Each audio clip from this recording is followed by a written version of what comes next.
결국 아베의 퇴임 후 안전 보장은 헛된 꿈이 되고 있습니다. 아베의 벚꽃 보는 모임에 권력 사모라 사건이 커지고 있습니다.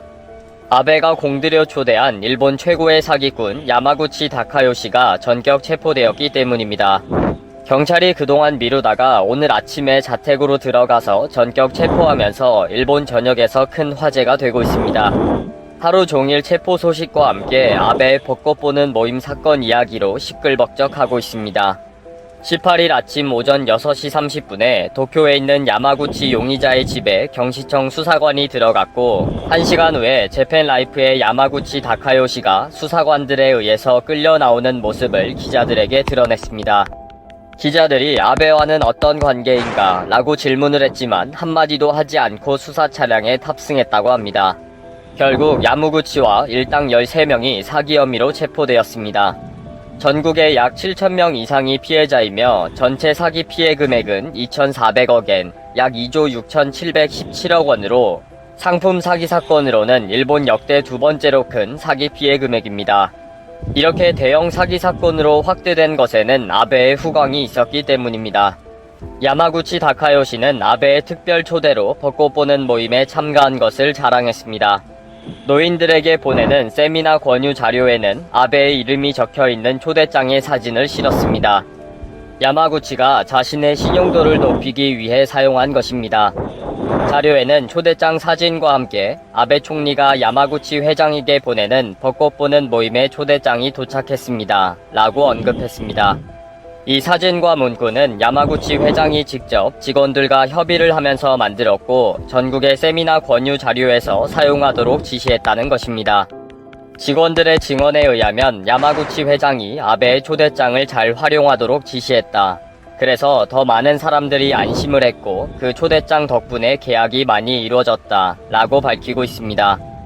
재팬라이프는 조끼나 목걸이에 자석을 넣고 자기치료제라고 이름을 붙인 뒤에 제품을 사면 다른 사람에게 렌탈을 해주면 수입으로 연간 6%의 배당을 지급받을 수 있다는 방법으로 대량의 제품들을 아주 비싸게 팔았습니다.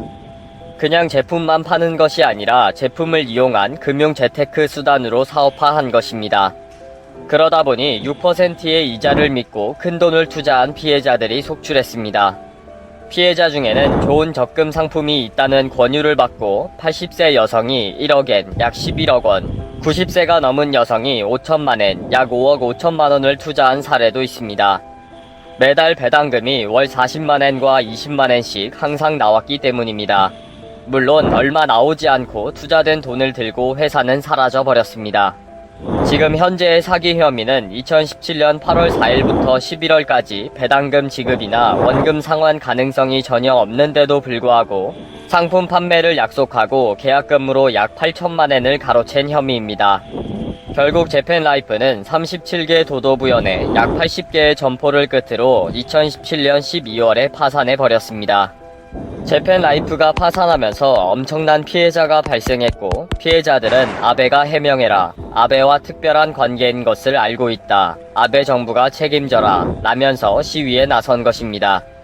이런데도 불구하고 아베는 개인적인 친분은 전혀 없다, 1대1로 만난 적이 없다 라고 대답을 했고 초대장이 누구의 추천에 의해 보내졌는지도 모른다 라고 했습니다.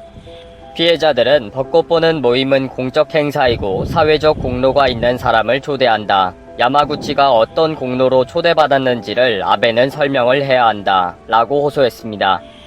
아베가 야마구치 회장을 직접 초대했다는 사실은 이미 확인이 되었는데도 뻔한 거짓말을 하고 있습니다. 야마구치가 받은 초대장의 번호는 60번입니다. 그리고 보관되어 있는 서류의 초대 구분에는 60번부터 63번까지는 총리와 장관 추천자로 표시되어 있었습니다. 당연히 야당은 그러면 누가 초대를 했는가 라고 질문을 했는데 아무도 초대하지 않았다 라고 답변을 한 것입니다. 귀신이 고칼 노릇이죠. 초대한 사람은 없는데 야마구치는 60번 초대장을 들고 벚꽃 보는 모임에 참가했으니까요. 이미 아베는 국가 공식 모임인 벚꽃 보는 모임을 개인적인 후원의 관리 차원에서 이용한 것으로도 범죄 혐의가 있습니다. 그리고 입에 나오는 대로 거짓말을 한 혐의도 있습니다. 스가 요시히데도 관방장관 시절에 아베를 변호하면서 역시 입에 나오는 대로 거짓말을 한 혐의가 있습니다. 나는 야마구치를 모른다. 야마구치가 반사회적 인물인지 모르겠다. 나는 반사회적인 인물의 정의를 모른다. 나는 사실관계를 알고 있지 않다. 나는 자세한 것을 확인하지 않을 것이다. 등의 발언을 했습니다. 그러다 보니 스가가 아베를 변호하느라고 고생은 했지만 더 많은 거짓말을 한 것은 분명합니다. 재팬라이프는 일본에서 다단계 판매 회사로 악명을 떨쳤고 재팬라이프의 모 회사는 야쿠자 조직으로 알려져 있습니다.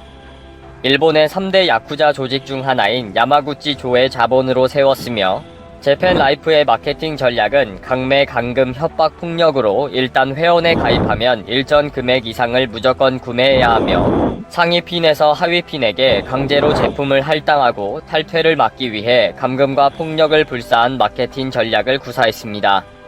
이렇게 강압적이고 불법적인 운영에도 아무런 법적인 제재도 없이 주로 노인들에게 추가 범죄를 계속 저질렀습니다.